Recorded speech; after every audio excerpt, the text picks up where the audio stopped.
لله وحده والصلاة والسلام على من لا نبي بعده وعلى آله وأصحابه الذين أوفوا عهده.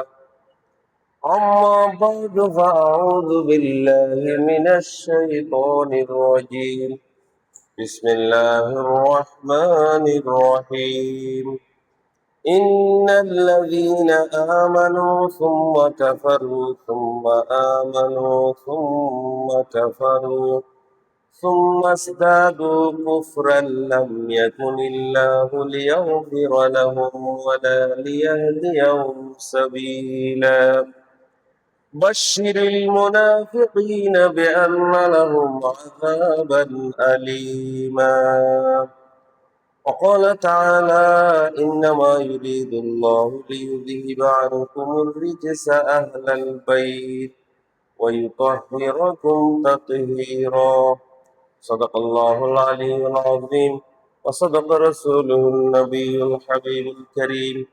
عن النعمان بن بشير رضي الله تعالى عنه قال: صحبنا النبي صلى الله عليه وسلم وسمعناه يقول: إن بين يدي الساعة فتنا كأنها قطع الليل المظلم يصبح الرجل فيها مؤمنا ثم يمسي كافرا ويمسي مؤمنا ثم يصبح كافرا. يبيع أقوام أخلاقهم بعرض من الدنيا. رواه أحمد أو كما قال عليه الصلاة والسلام. وعن أبي ذر رضي الله تعالى عنه وهو آخذ بباب الكعبة يقول: سمعت النبي صلى الله عليه وسلم: ألا إن مثل أهل بيتي كسفينة نوح من ركب عليها نجا ومن تخلف عنها فقد هلك. رواه أحمد أو كما قال عليه الصلاة والسلام. إن الله وملائكته يصلون على النبي يا أيها الذين آمنوا صلوا عليه وسلموا تسليما. صلى الله على سيدنا محمد وآله وأصحابه وسلم. محمد صلاة يا رسول الله عليكم، سلام يا حبيب الله عليكم. اللهم صل على سيدنا مولانا محمد وعلى آل سيدنا مولانا محمد. محمد حامد حمد खुदा बस, खुदा मद है आफरीन मुस्तफा बस. अल्लाहुम्मा सल्ली अला सय्यिदिना मौलाना मुहम्मद वअला आलि सय्यिदिना मौलाना मुहम्मद. दर्द दिल की दवा है सल्ली अला मुहम्मद. ताउज़ हर बला है सल्ली अला मुहम्मद. अल्लाहुम्मा सल्ली अला सय्यिदिना मौलाना मुहम्मद वअला आलि सय्यिदिना मौलाना मुहम्मद. আলহামদুলিল্লাহ আলহামদুলিল্লাহ। আল্লাহ রব্বুল ইজ্জতের মহান দরবারে লাখ কোটি শুকরিয়া প্রশংসা জ্ঞাপন করি, যে রব্বুল ইজ্জত আল জালাল অপরিসীম দয়া করে মেহেরবানি করে সমস্ত ব্যস্ততা বাদ দিয়ে আজকে 1448 হিজরি সনের পবিত্র মুহররম মাসের 10 তারিখ দ্বিতীয় জুমাবার ইয়ৌমে আশুরার দিন আল্লাহ রাব্বুল আলামিন আমাদেরকে আল্লাহর ফরজ ইবাদত সালাতুল জুমা আদায়ের উদ্দেশ্যে আল্লাহর ঘরে আসার তৌফিক দিয়েছেন, সুযোগ করে দিয়েছেন, ব্যবস্থা করে দিয়েছেন। সে মহান মুনিবের দরবারে তার কালামের ভাষায়, তার শিখিয়ে দেওয়া ভাষায় আমরা সকলে মোহাব্বতের সাথে উচ্চ কণ্ঠে কলিমাতুশ শুকর পাঠ করি। আমরা সকলে বলি আলহামদুলিল্লাহ। আজকে মুহররমের 10 তারিখ, ইয়মে আশুরার দিন, 1448 হিজরি, মুহররম মাসের দ্বিতীয় জুমা। তো এই দিনের ফজিলত, মর্তবা এগুলা সম্পর্কে আগের জুমায় আলোচনা হয়েছে। আমরা আজকে সে বিষয়ে দিকে যাব না, তবে সে সংক্রান্ত একটা হাদিস আমি আপনাদের সম্মুখে তেলাওয়াত করেছি এবং আল্লাহর কুরআনুল মজিদের একটা আয়াতও সেরকমের তেলাওয়াত করেছি। আল্লাহ রাব্বুল আলামিন, তো আমাদের আজকের আলোচনার বিষয় অন্য কিছু। তো আমি 1 মিনিট 2 মিনিট মুহররমের সংক্রান্ত কথা বলছি। আল্লাহ রাব্বুল আলামিন ইরশাদ করেছেন যে আহলে বাইত, ফজিলাতু আহলে বাইত, আহলে বাইতে রাসূল সাল্লাল্লাহু আলাইহি সাল্লামের পরিবারের সদস্যদের সম্মান মর্যাদা, এটা বর্ণনা করে শেষ করা যাবে না।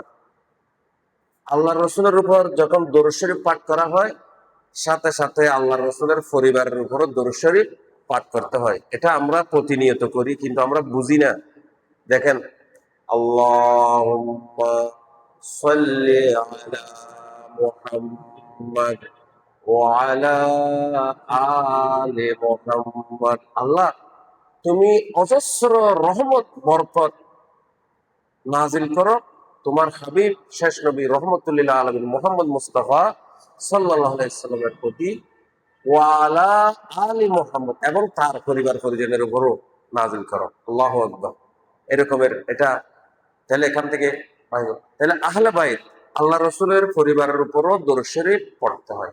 এটা আমরা পড়ি কিন্তু বুঝতেছি না। তাই আল্লাহ তাআলা বলেন, ইন্নামা ইউরিদুল্লাহ লিইয়ুযহিবা আনকুমুর রিজসা আহলাল বাইত। আল্লাহ তাআলা আর ইচ্ছা হলো আল্লাহ রসুলের পরিবারকে পূত পবিত্র রাখা, সব রকমের অপবিত্রতা থেকে, এবং তাদেরকে সম্পূর্ণরূপে আল্লাহ তাআলা পবিত্র রেখেছেন। ওই তাহিরাতুম তাতহিরা, এটার অনেক ব্যাখ্যা, আমরা সেদিকে যাব না। তো আমরা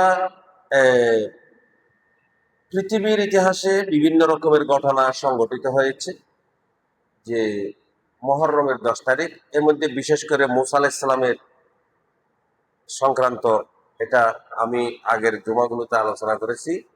এবং মুসা আলাইহিস সালাম বনী ইসরাইলকে আল্লাহ তাআলা ফেরাউনের দাসত্ব থেকে, ফেরাউনের জুলুম নির্যাতন থেকে আল্লাহ তাআলা হেফাজত করেছেন, এবং আল্লাহ পয়গম্বরের দুশমনকে, তার অনুসারী সহ আল্লাহ তাআলা যে নীল নদের মধ্যে ডুবাইয়ে ধ্বংস করে দিয়েছেন তাদের চোখের সামনে, সেটা ছিল এই মুহররমের 10 তারিখ। তো রাসূল সাল্লাল্লাহু আলাইহি সাল্লামের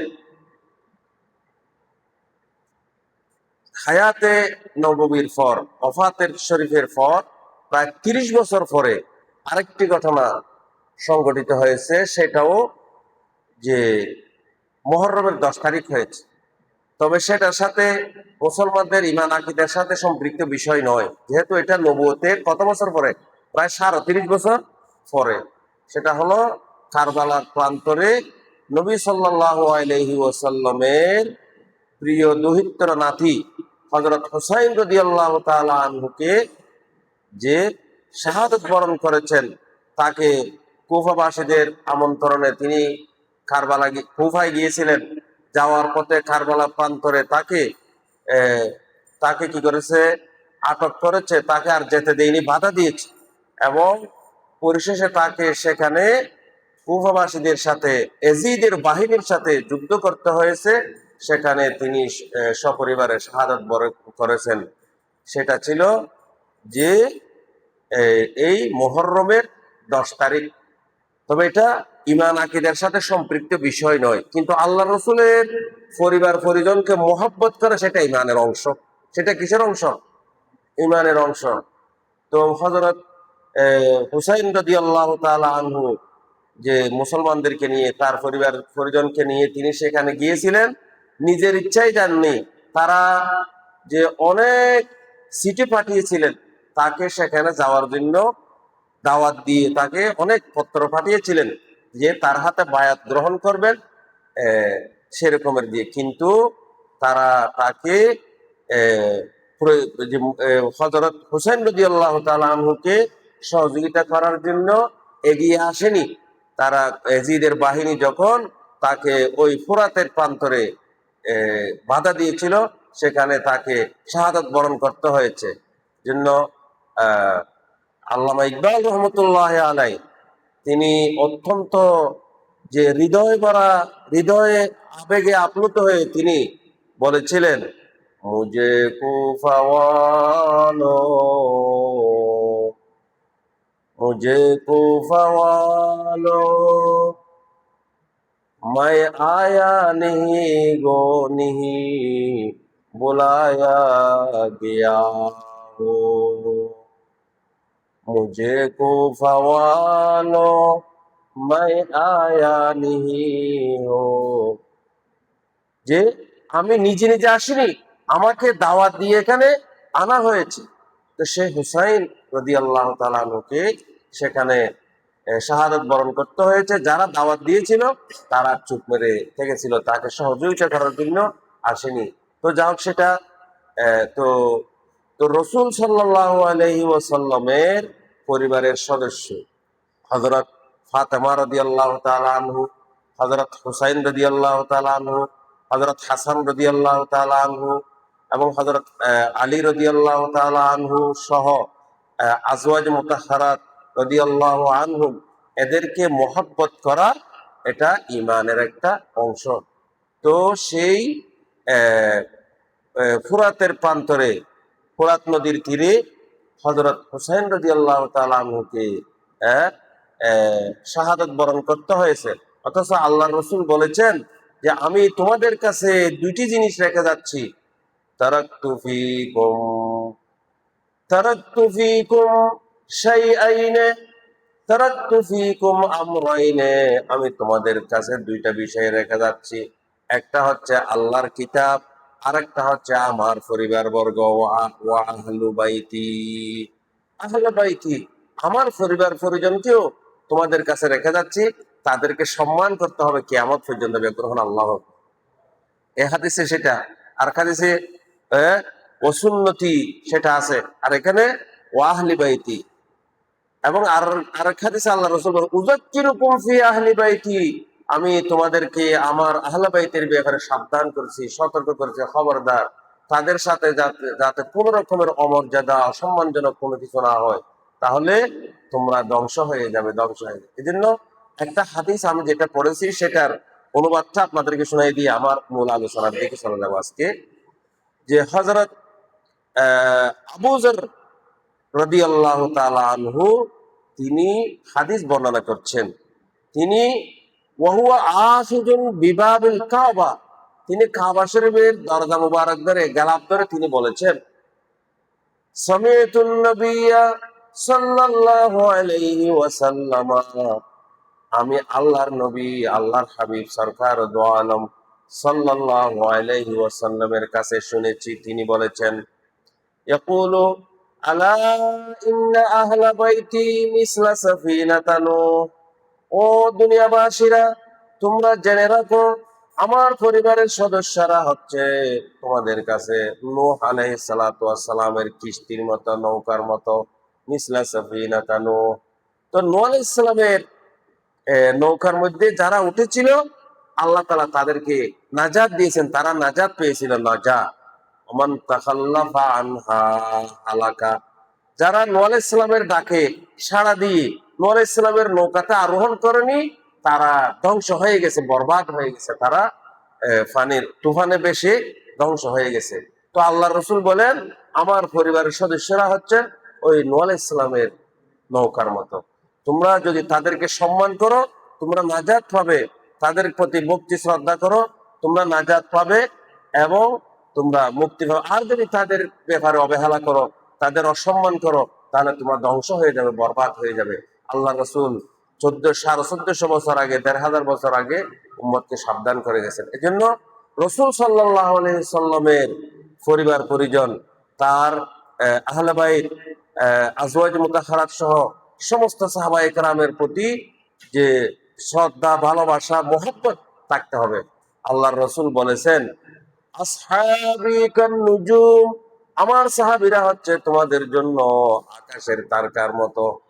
বিআইহিম ইকতাদাইতুম ইহতাদাইতুম, তোমাদের মধ্যে যারা আমার যে কোনো সাহাবীকে অনুসরণ করবে তারা হেদায়েত প্রাপ্ত হবে। সুবহানাল্লাহ। তো রসুল সাল্লাল্লাহু আলাইহি সাল্লাম হযরত হুসাইন, হাসান রাদিয়াল্লাহু তাআলা এদের ব্যাপারে বলেছেন, প্রত্যেকের ব্যাপারে আলাদা আলাদা হাদিস আছে, যে মান আহাব্বা হুসাইনান ফাকাদ আহাব্বানি, যে আমার হুসাইনকে মোহাব্বত করলো সে আমাকে মোহাব্বত করলো। অমান আবগাজা হুসাইনান ফাকাদ আবগাদানি, যে আমার হুসাইনকে অসন্তুষ্ট করলো সে আমাকেই অসন্তুষ্ট করলো। এজন্য রাসূল সাল্লাল্লাহু আলাইহি ওয়াসাল্লাম আহলে বাইত এদের প্রতি ভক্তি, শ্রদ্ধা, ভালোবাসা এগুলো আমাদের থাকতে হবে। আল্লাহ তাআলা আমাদের সকলকে বোঝার জন্য তৌফিক দান করুক, আমিন।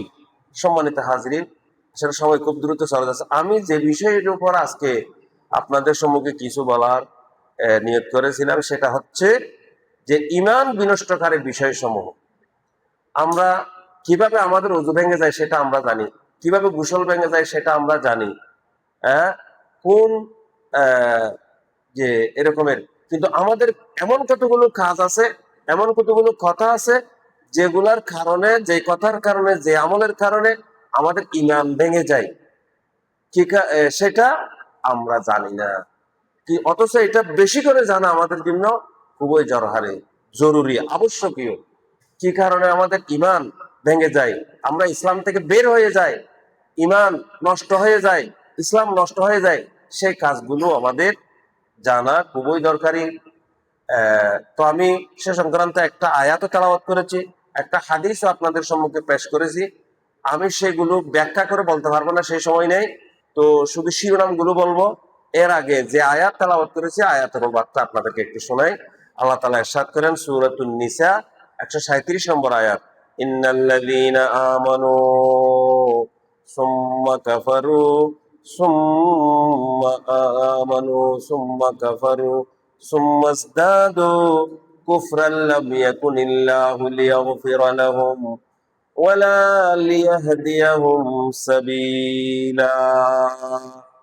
নিশ্চয় যারা ঈমান এনেছে এরপর কুফরি করেছে, ঈমান আনলে আবার ঈমানের পর কুফরি করে, সুম্মা আমানু আবার ঈমান আনলে, সুম্মা কাফারু আবার কুফরি করিয়ে, সুম্মা ইজদাদু, এই কুফরির মধ্যে অবিচল রয়ে গিয়ে গই, কুফরির কুফরিতে রয়ে গেল, যে কুফরিতেই তারা বৃদ্ধি লাভ করেছে, আল্লাহ তাদেরকে কখনো ক্ষমা করবেন না। আল্লাহ ঘোষণা দিচ্ছেন, লাম ইয়াকুনিল্লাহু লিয়াগফিরা লাহুম, যারা ঈমানের পর আবার কুফরি করেছে, কুফরির উপর হায়াত শেষ করে দিয়েছে, কুফরির উপর থেকেই বড় হয়েছে, বৃদ্ধি পেয়েছে, বৃদ্ধি পেতে লাগলো, সেভাবেই মৃত্যুবরণ করলো, আল্লাহ তাদেরকে কখনো ক্ষমা করবেন না। লাম ইয়াকুনিল্লাহু লিয়াগফিরা লাহুম ওয়ালা লিয়াহদিয়াহুম সাবিলা, এবং আল্লাহ তাদেরকে হেদায়েত করবেন না, তারা হেদায়েত থেকে বঞ্চিত। যারা ঈমানের পর কুফরি করে, কুফরির উপর অবিচল রয়ে গেছে, তারা মাগফিরাত এবং হেদায়েত থেকে মাহরুম মাহরুম। লাম ইয়াকুনিল্লাহু লিয়াগফিরা লাহুম ওয়ালা লিয়াহদিয়াহুম সাবিলা। তো মানুষ, আমরা এমন একটা সময়ে এসে গেছি যে মানুষ সকালে মুমিন, বিকালে কাফের, বিকালে মুমিন, সকালে কাফের, এখন মুমিন আবার কাফের, এরকমের অবস্থায় আমরা পড়ে গেছি। সেরকম আমাদের পরিবেশ পরিস্থিতি, আমরা সেই রকমের একটা সময়ের মধ্যে আমরা এসে গেছি, সেই অবস্থা হোক। সে সংক্রান্ত একটা হাদিস ইমাম আহমদ ইবনে হাম্বল রহমতুল্লাহ আলাইহি মুসনাদ আহমদের মধ্যে এই হাদিসটি বর্ণনা করেছেন।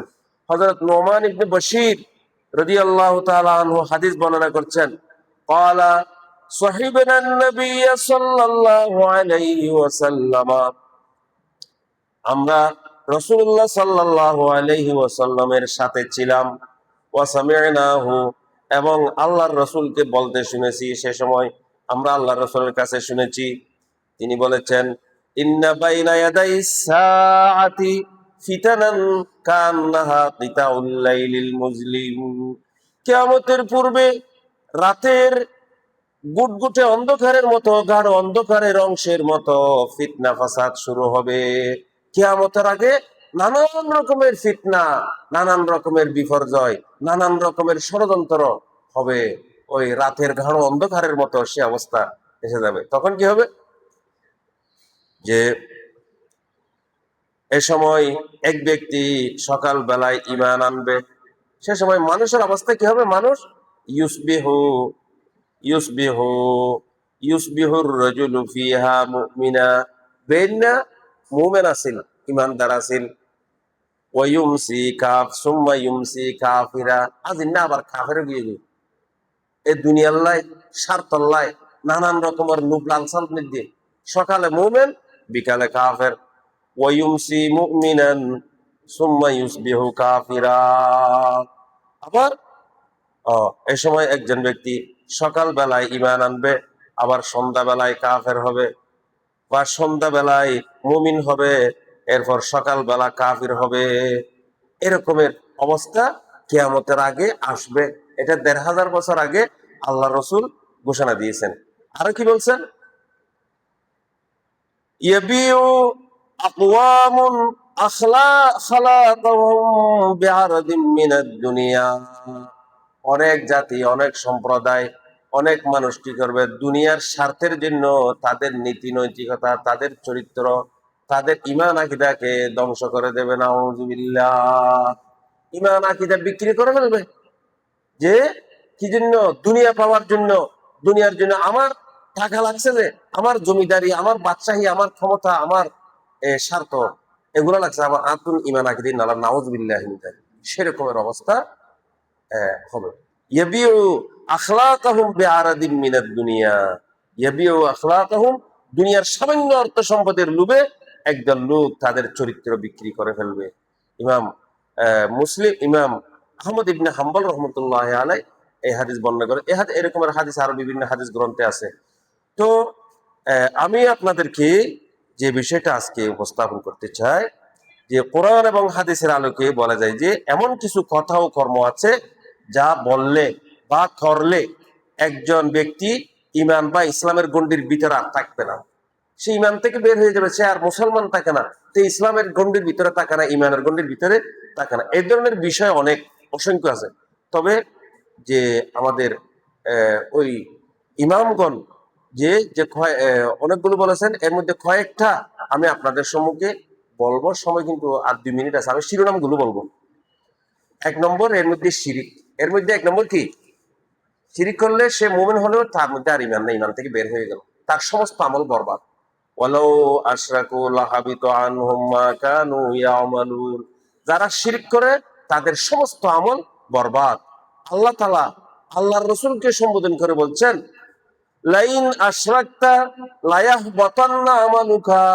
ও আমার রাসূল, আমি আপনার প্রতি ওহী নাযিল করছি, আপনার পূর্ববর্তী পয়গম্বরদের উপর ওহী নাযিল করেছি এই মর্মে যে যদি আপনি শিরক করেন, লায়াহবাতান্না আমালুকা, আপনার সমস্ত আমল বরবাদ হয়ে যাবে। শুধু তাই নয়, ওয়ালা তাকুনান্না মিনাল খাসিরিন, আপনি চরম ক্ষতিগ্রস্তদের মধ্যে শামিল হয়ে যাবেন। তাহলে শিরক এটা এমন একটা কাজ যেটার মাধ্যমে মানুষ আর ইসলামের গণ্ডির ভিতরে থাকে না, ঈমানের ভিতরে থাকে না, ঈমান থেকে বের হয়ে যায়। তো এই শিরোনামটা, এরপরে এই সংক্রান্ত অনেক আয়াত হাদিস আছে। এরপরে দ্বিতীয় হলো যে ইবাদতে নিজের মাঝে ও আল্লাহর মাঝে অন্য কাউকে মাধ্যম সাব্যস্ত করা। ইবাদতে নিজের মাঝে ও আল্লাহর মাঝে মান জাআলা বাইনাহু ওয়া বাইনাল্লাহি ওয়াসাইতা, যে আমি আল্লাহর ইবাদত করার জন্য আমাকে মাধ্যম ধরতে হবে, এরকম মাধ্যম ধরা, হ্যাঁ, আল্লাহর মাঝে মাধ্যম সাব্যস্ত করা, এটা মাধ্যমে মানুষ কি হয়ে যায়? ঈমান থেকে বের হয়ে যায়। এরপরে তৃতীয়, কাফের মুশরিকদের কাফের মনে না করা। কাফের কাফের বলে মনে না করুন, মুশরিকের মুশরিক বলে মনে না করুন। তাদের কুফরি সম্পর্কে সন্দেহ হতে ইবে কাফের নয় ফল্লার, ইবে মুশরিক নয় ফল্লার। আও ইয়াশুক্কু ফি শিরকে ওয়াল কুফর, ফি শিরকিহি ওয়া কুফরিহিম, মুশরিককে মুশরিক নয় বলে সন্দেহ পোষণ করা, কুফর কাফেরকে কাফের নয় বলে সন্দেহ পোষণ করা, অথবা তাদের ধর্মকে সঠিক বলে মনে করা, কাফেরকে কুফরের ধর্মকে শিরিকের ধর্মকে সঠিক বলে মনে করা। হ্যাঁ, যারা এরকম মনে করবে তারা আর ইসলামের ভিতরে নেই, তারা ইমানের গণ্ডির থেকে বের হয়ে গেছে। মাল্লাম ইউকাফিরিল মুশরিকিনা আও ইয়াশুক্কু ফি কুফরিহিম আও সাহহাহা মাযহাবাহুম কুফরুন, সে কুফরের মধ্যে নিমজ্জিত হয়ে গেল। এরপরে চতুর্থ হলো যে মান ইতাকাদা আন্না গায়রা হাদিয়িন নবী সাল্লাল্লাহু আলাইহি ওয়াসাল্লাম আকমালু মিন হাদিহি আও আন্না হুকমা গায়রিহি আহসানু মিন হুকমিহি, এরকম বিশ্বাস করা যে মুহাম্মদ মুস্তাফা সাল্লাল্লাহু আলাইহি সাল্লাম আল্লাহর রাসূলের আদর্শের চেয়ে অন্য কারো আদর্শ অধিক পরিপূর্ণ। অর্থাৎ মুহাম্মদ সাল্লাল্লাহু আলাইহি সাল্লাম যে দিন নিয়ে এসেছেন সেই দিনের সাথে হদিবে আরো বেশি ভালো, ইবে আরো বেশি উত্তম, এরকম যদি কেউ বিশ্বাস করে এবার মুসলমান নাই, এবার কি নাই মুসলমান নাই, এবার ইমানের মুমিনের ভিতরে নেবে, ইমানের মুমিনের তুন বাইরে গিয়ে গই, এবার ইসলামের তুন বাইরে গিয়ে। এমন বিশ্বাস করা যে রাসূলুল্লাহ সাল্লাল্লাহু আলাইহি সাল্লামের আদর্শের চেয়ে অন্য কারো আদর্শ অধিক পরিপূর্ণ, অথবা তার শরীয়তের চেয়ে অন্য কোনো বিধান উত্তম, অন্য কোনো আদর্শ উত্তম, এরকম যদি কেউ মনে করে তাহলে সে আর মুসলমানের ভিতরে নাই, ইসলামের গণ্ডির ভিতরে নাই, ইসলামের গণ্ডি থেকে সে বের হয়ে গেছে। এরকমের এর সংক্রান্ত কোরআনের অনেক আয়াত অনেক হাদিস বর্ণিত আছে।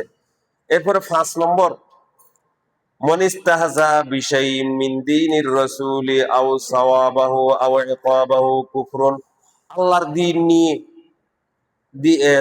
কোন আমলের সওয়াব নিয়ে অথবা শাস্তি নিয়ে, শাস্তির কোন বিষয় নিয়ে উপহাস করা, দ্বীনের কোন একখান বিষয় নিয়ে, আল্লাহর দ্বীনের কোন একটা বিষয় নিয়ে উপহাস করা, ঠাট্টা করা, কোন একটা আমলের সওয়াব নিয়ে ঠাট্টা করা, শাস্তির কোন একটা নাফরমানির শাস্তি নিয়ে ঠাট্টা করা, তাহলে করলে যে সে ঈমান থেকে বের হয়ে গেল, তার ভিতরে আর ঈমান নেই। তাহলে দ্বীনের কোনো বিষয় নিয়ে ঠাট্টা করতে পারবেন না, উপহাস করতে পারবেন না, সওয়াবের বিষয় নিয়ে ঠাট্টা উপহাস করতে পারবেন না, দ্বীনের বিষয় নিয়ে ঠাট্টা উপহাস করতে পারবেন না। তাহলে এখন চিন্তা করে দেখেন, আমরা আমাদের পরিবার, আমাদের সমাজ, আমাদের দেশ, আমরা কোন পরিবেশ আছে, কোথায় যে আমরা চলে গেছি, যে আমরা যেতে যেতে যেতে কোথায় গিয়ে পৌঁছে গেছি, দ্বীন নিয়ে, ইসলাম নিয়ে, জান্নাত নিয়ে, জাহান্নাম নিয়ে আমরা ঠাট্টা বিদ্রোহের মধ্যে, হাসি তামাশার মধ্যে পড়ে গেছি। আমরা কতটুকু ইসলামের ভিতরে আছি এটা থেকে চিন্তা করেছে। আমাদের যে ইমান যে কোথায় চলে গেছে, ইমান ভঙ্গের বিষয়ের মধ্যে আমরা পড়ে যাচ্ছি যেতে যেতে। এরপরে 6 নম্বরে যেটা বলতে চাচ্ছে সেটা হলো রাসূল সাল্লাল্লাহু আলাইহি ওয়াসাল্লাম যা নিয়ে এসেছেন তার কোনো কিছুকে অপছন্দ করা। আল্লাহর রাসূল যে দ্বীন নিয়ে এসেছেন, যে শরীয়ত নিয়ে এসেছেন, আল্লাহ তাআলা যে শরীয়ত নাজিল করেছেন, তার কোনো কিছুকে অপছন্দ করা হদিন আতু গমনালার নাউজুবিল্লাহ।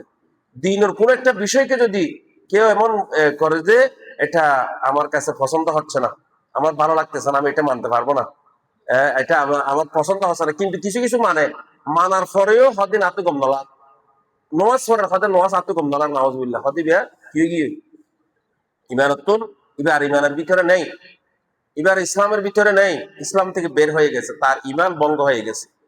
এরপরে 7 নম্বর, জাদু শিক্ষা এবং শিক্ষা দেওয়া, আসসেহের, এটা কুফরি। এরপরে 8 নম্বর, মুজাহারাতুল মুশরিকিন ওয়া মুআওয়ানাতুহুম আলাল মুসলিমিন, মুসলমানদের বিরুদ্ধে কাফের মুশরিককে সহযোগিতা করা। খুব চিন্তা করি চল, আর এখন জায়গাত আছি, কাফেরদেরকে মুসলমানদের বিরুদ্ধে এমন ভাবে সাহায্য সমর্থন করা যার শরীয়তের দৃষ্টিতে কুফরি হিসেবে গণ্য। যে তাহলে সে কি, সে ইসলামের মধ্যে বের হয়ে গেল। কাফের মুশরিকদেরকে মুসলমানদের বিরুদ্ধে সাহায্য করা, সহযোগিতা করা করলে সে কি হয়ে যাবে, ইমান থেকে বের হয়ে যাবে। এরপরে 9 নম্বরে, আল্লাহর আইন দিয়ে শাসন না করা, আল্লাহর বিধান দিয়ে শাসন না করা, এই মনে করা যে এই সমস্ত বিধান এই যুগে প্রাসঙ্গিক নয়, ওদের শরীয়তের বিধান এই যুগের নিজে না হরে নাউজুবিল্লাহ। আর তো বোঝন হয়ে ফেলেন অনেকে, ইম বুঝছেন না হদ্রুত মিজে পয়সে গই ইমানত তালাসিরে গিয়ে ইমান নেই, আর তালাসিরা লাইন মধ্যে ওরা যত জিনিস রাখবেন ইনজান করে দেবে, ওর ভিতরে আর ইমান নেই। এই যুগ যে দিন নাহাড়ে শরীয়ত নাহাড়ে এন্ডিলে যদি হরিকে হইয়ে মনোগুরকে বিশ্বাস করিয়ে মুকুট দিয়ে বাইরে করিয়ে ইবে আর ইসলামের মধ্যে নাই, ইবে ইসলামের গন্ডি তুমি বাইরে গিয়ে বোধ বেরিয়ে গিয়ে এরপরে শরীয়তের বিধান ইন এই যুগ নিজে এই সময় নিজে নাহাড়ে না ইন পছন্দ নয় এন্ডিল্লা হইলে বেঈমানের ভিতরে নেই। এরপরে 10 নম্বর যেটা আল ইরাদু আন দীনিল্লাহি লা ইয়াতাআল্লামুহু ওয়া লা ইয়ামালু বিহি, আল্লাহর দিন থেকে সম্পূর্ণ মুখ ফিরিয়ে নেওয়া, তা শিখে না এবং তার উপর আমলও করে না। দিন নো মানে দিন নো শিখে দিন থেকে সম্পূর্ণ বিমুখ হতি নাই এতারই ন বুঝি ইসলাম নাউজুবিল্লাহ ইসলাম ইমানি নাই ন বুঝি না তো নলা এন্ডিল্লা যদি হনিকা হয়ে দেয় নাউজ ইমানের ভিতরে নাই। তো সম্মানিত হাজিরিন, এবং আরো অনেক বিষয় আছে। হালালকে হারাম মনে করা, হারামকে হালাল মনে করা, তাহলিলুল হারাম ও তাহরিমুল হালাল, হারামকে হালাল করে নিয়ে হারামকে হালাল করে নিয়ে এটা কুফরি। এবং মুনাফিকি করা কুফরি। আপনি মুসলমানকে মুনাফিক বলতে পারবেন না, যে এই যে আপনি বড় বড় মুনাফিক বলছেন, এটা সাবধান। এরপরে রসুল সাল্লাল্লাহু আলাইহি সাল্লামের সুন্নতকে অস্বীকার করা, ইনকার করা, ইনকার সুন্নতিন নববিয়্যা, এবং কুফরের উপর সন্তুষ্ট থাকা, আর রাদাবিল কুফরে কুফরুল, কুফরের উপর সন্তুষ্ট হওয়া এটাও কুফর।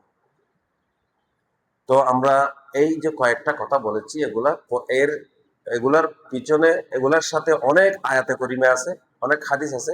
আমি সময়ের স্বল্পতায় সেগুলো উপস্থাপন করতে পারি, শুধু শিরোনামগুলো বলেছি। ইনশাআল্লাহ আল্লাহ তাআলা যদি তৌফিক দেন সামনে এগুলো নিয়ে আলোচনা করবো আরো। তো আমরা ঈমান ভঙ্গকারী বিষয়গুলো থেকে আমাদেরকে সাবধান থাকতে হবে। ওয়া আখিরু দাওয়ানা আলহামদুলিল্লাহ ওয়া তাওফিক ইল্লা বিল্লাহ।